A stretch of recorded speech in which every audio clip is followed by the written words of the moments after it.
Kamala Harris will win the election tomorrow. And we may be witnessing the last gasps of the Trump empire. Now, what is this based on? If you combine the data with the logic as well as the momentum, it seems pretty obvious. Let's start with the data. 78 million people have already voted. If you look at 2020 election results, 158 million people voted in that election. So just compared to this, almost half have already voted. And this doesn't consider all of the absentee ballots that are coming in. Now, keep in mind, Trump was dissuading his voters from voting early because he was concerned about possible fraud. So Republicans overall are getting mixed messages of whether to go to the polls early or not. Now, women are outpacing men when it comes to early voting, which clearly benefits Harris over Trump. Now, Trump is seen more off kilter every single day on stage. From the microphone thing, to threatening a politician on stage, which might be a criminal offense, to his music thing a few weeks ago, to his disastrous performance at Madison Square Garden. And keep in mind, those are just the highlights. Because of this, each day, anyone that's waffling and then now has to go to the polls tomorrow is going to remember all this and wonder, does this person have the mental acuity to even do the job? He should have just told his supporters to vote early. Now, for context, in 2016, when he won, he just had to get a certain amount of Republican votes and pull a certain amount of independents, right? In 2020, he lost partly because now people knew what to expect from him, and he wasn't able to bring in a new contingent. And then now in 2024, he's supposed to bring in brand new voters to vote for him. Yet he is insulting a majority of people and hoping that white male voters come through for him. That is asking a lot.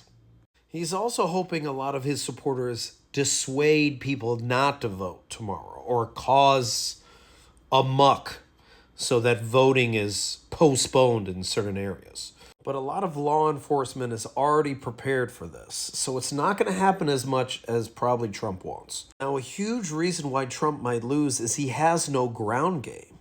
He actually cut funding to door knocking in a surprising amount of swing states.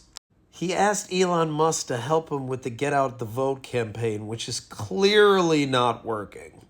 And it doesn't look like the bribing campaign Elon Musk came up with his super PAC is even working. So just to recap for Trump, he's losing in early voting. He's focused on one small population to save his campaign. He has no ground game. And every time he gets on stage, it's a liability, dissuading undecided voters or voters in, kind of leaning his way to potentially not vote for him. That's what's all going for him. And then in addition to all that, he thinks he's going to win. His campaign is actually acting like Hillary's campaign in 2016. Instead of focusing on swing states because he thinks he's going to win, he's going to random states that he's never going to win. He's offering appointments to certain people as if he's already building his cabinet. And he's doing victory laps before the election is even over. Madison Square Garden was supposed to be a victory lap. There was no reason for him to be in New York, but he had planned this way in advance because he thought he would be winning by the time MSG happened. So that's why I think he's going to lose tomorrow. Now let's talk about why I think Kamala is going to win. Now there's so many similarities to Obama 2008, a campaign that I was heavily involved in. She is the largest ground game campaign in the history of U.S. elections. For example, in Pennsylvania on Saturday, volunteers knocked on 600,000 doors in one day. In just one state. Just like the Obama campaign in 2008, they are not taking anything for granted. They are going after every single precinct in almost every state possible. The signs coming out of Iowa and Kansas are very similar to some of the states that Obama was supposed to lose, that he either was winning or tied in back in 2008. The same pattern. Also, Walz and Harris are making all the right decisions, focused on the swing states, focused on specific precincts, constantly showing their face in all those places, and running well-written ads. That ad that encouraged women to vote however they'd like, already creating rifts with a lot of conservative men, infuriated that their wives may not be voting like them. So well done. And we're talking about popularity-wise. In addition to getting Beyonce, Taylor Swift, and Oprah to endorse her, the Avengers are also endorsing Kamala Harris. So it just seems like the fun thing to do for people. Very similar, again, to Obama in 2008. She's also appearing at all the right shows at the right time. Here's her appearing in a barbershop podcast in Philadelphia just 3 days ago.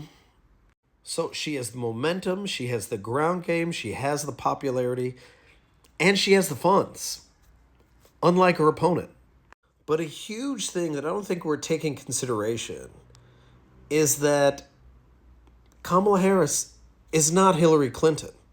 There was a 20-year campaign by Republicans to get people to hate Hillary. They don't have time to do that with Kamala. There's a lot of women that are coming out for Kamala who would never have come out for Hillary.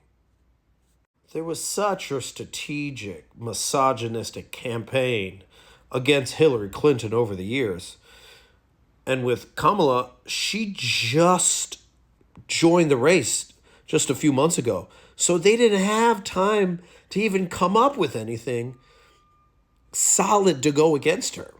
They were saying the same insults to her as they were saying to Biden. And then just saying the standard misogynistic insults that they all say to all female politicians. So nothing creative. Now keep in mind, it was black women that ensured that Obama won his presidency, that Biden won his presidency, and are probably going to play the most significant role in ensuring that VP Harris wins the presidency. It's going to be people of color and women who are going to ensure Harris wins the presidency. Now, I remember back in 2008, the night of the election, we are still phone banking at, I think it was 8 p.m. at night, still calling Alaska to see if we could get in contact with Wasilla and convert some people because the polls had not closed yet. That is the level of hunger that Harris volunteers have right now.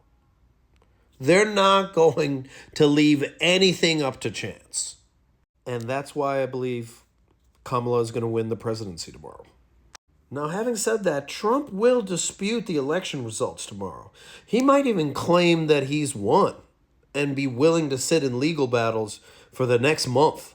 But overall, he's tired. He doesn't really want to do this anymore. He might even be bored. He's just worried about going to jail. That's the only reason why he's continuing to fight. But as politicians do, they're going to start abandoning once they see him losing. And he's going to end up like this. While the rest of America will be celebrating the first woman president of the United States, which is about time.